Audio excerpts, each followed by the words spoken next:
Hi everybody, this is my Module 10 case study with Nottingham High School. The summary of the case is the principal is asked to meet with the student's parents because of a schedule change, and the class is not an ADA compliant room in the building. The principal has the meeting with the student's parents who are upset about the class schedule being changed. The student and their family moved to Dover Unified School District and Nottingham High School for the academics and athletics. The student Miguel was injured during a football game. He was the star quarterback. This injury left him paralyzed from the waist down. After his rehab and clearance from his doctors, the counselor, Mrs. Guzman, went into met with Miguel's parents, Mr. and Mrs. Hernandez. And during this meeting, the parents stated that they were eager for Miguel to return to school, and so was he. They believed that the only services Miguel would need moving forward was access to all of his classroom and no other services. After being welcomed back into the school, Miguel was asked by his teacher to go see Mr. Guzman, and this time his schedule was changed because the biology class he was currently taking needed to get in college, was not wheelchair compliant. And the school is older and received renovations, but only 75% of the school was ADA compliant. And based on that, upon the schedule was changed, Mr. and Mrs. Hernandez are upset and request a meeting with the principal, and they're introduced to the son's attorney, Howard Carey. The legal and ethical issues here, from a legal standpoint, the Hernandez family has a good case of a lawsuit under the Section 504 Rehabilitation Act of 1973 and FAPE. Mrs. Guzman has breached the contract of discrimination and not making the accommodations. Miguel was harmed in the case study. We talked about his injuries. It is a federal law, Section 504 of the Rehabilitation Act of 1973 and FAPE, to not accommodate the students. Ethically, Mrs. Guzman gave Miguel and the Hernandez family her word that he could return to school fully. The Hernandez family told Mrs. Guzman that based on the accommodations he only needed in the classroom was to have access. By law, the school is required to provide ADA compliance to all staff and students. Miguel is experiencing education and well-being neglect by not being able to attend his classes, and by switching Miguel out of his biology class, Mrs. Guzman discriminated because of physical disability.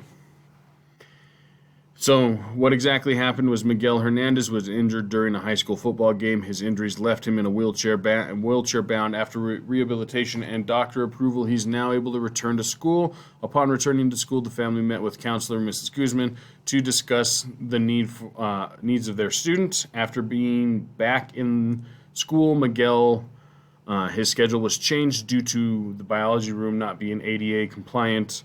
Now the Hernandez family is threatening to sue over Section 4 of the Rehabilitation Act of 1973 and FAPE. The facts about the people. Nottingham High School serves 3,200 students. Dr. Harvey is the superintendent of Dover Unified School District. Teachers, administrators, and parents, volunteers provide excellent programs to services. The community is very supportive of the schools. The Hernandez family moved to Dover for the athletic and academic purposes. They had 4 sons. Miguel is a standout quarterback and was well liked. Parents seem to be involved with the schools and athletics. Mrs. Guzman is the school counselor, held the meeting for return to school with the family after the injury. The school administrative assistant took the phone call from Mrs. Hernandez, the principal.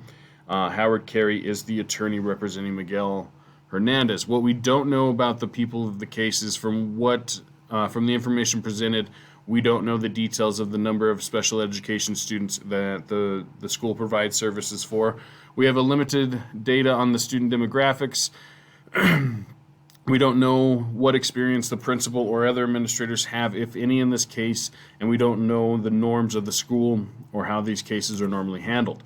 As far as the place goes, what we do know is that Nottingham High School is a central hub of activity in the community of Dover. 1 high school, 2 middle schools, 6 elementary schools. About the school, it was built in the 1950s. Roughly a quarter of the building remains the same from when it was originally built. There have been additions and reconstruction projects that have brought most of the building up to code for state and federal accommodations for individuals with disabilities. and has relocated trailers for added classroom space. What we don't know is we don't know how large the town of Dover is. We don't know the demographics of the students in this that the school serves. We don't know if the school is rural, urban, or suburban, and we don't know the physical condition of the school. We do not know the socioeconomic status of families in the district or in the community. Facts about the program: we know that Nottingham serves 3,200 students. It has a good football program and good support from the community. What we don't know is we don't know the type of programs, or curriculum types that Nottingham High School offers students. We can assume that Nottingham is a public school, but we don't know for sure. And we know that there were options for extracurricular activities such as football. However, we don't know the other programs that the school offers. Reviewing here the damage to the stakeholders in the community: a lawsuit to sue the school would particularly damaging to an already struggling district. Violation of FAPE could cause loss in funding. If this was handled illegally and unethically, means that the principal could be fired. Damages to the Hernandez family is Miguel's college future could be affected if he wasn't enrolled in the correct classes. Individuals that have been notified to have an important stake in the outcome: the principal, which is myself, Miguel and his family, Howard, Carey, school staff, and Mrs. Guzman. And the stakeholders that have not been notified are the Dr. Harvey, who is the superintendent, the school board members, and Mrs. Guzman of the meeting with the principals, parents, and attorneys. The possible outcomes that we have here is that you can take no action, which Miguel's schedule does not change. School district will be at risk of a lawsuit. Or the extreme action options: fire Mrs. Guzman for the change in the schedule without accommodating the needs of a student, potential lawsuit for wrongful termination. Alternative option 1 is to change the schedule back to normal. The original biology class would be moved to an ADA compliant room, move the administrative team over compliances issues for ADA, IDA,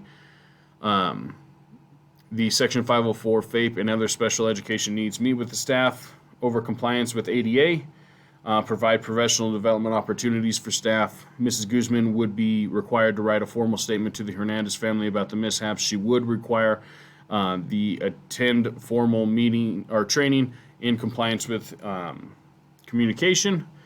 And on the budget for the following year, all ADA rooms would become compliant. If the budget cannot pass, we could create a bond. If the bond doesn't pass, we could look for federal, state, or local grants. Alternative option 2 is move Miguel into a remote biology course or an online equivalent to the ADA compliant room. Meet with the administrative team to make sure that special education needs are being met. Provide professional development opportunities. Mrs. Guzman would be required to, again, write a statement about the mishaps. She would require attend formal training in compliance and effective communication. And if the budget... on the budget for the following year, again, make all rooms ADA compliant. The evaluation of the options here: no action causes the pros, there are none. The cons is potential lawsuits. Desired outcome: there's none. Student is not accommodated. School shows their inability to accommodate the needs of students, and the school district needs to update their buildings.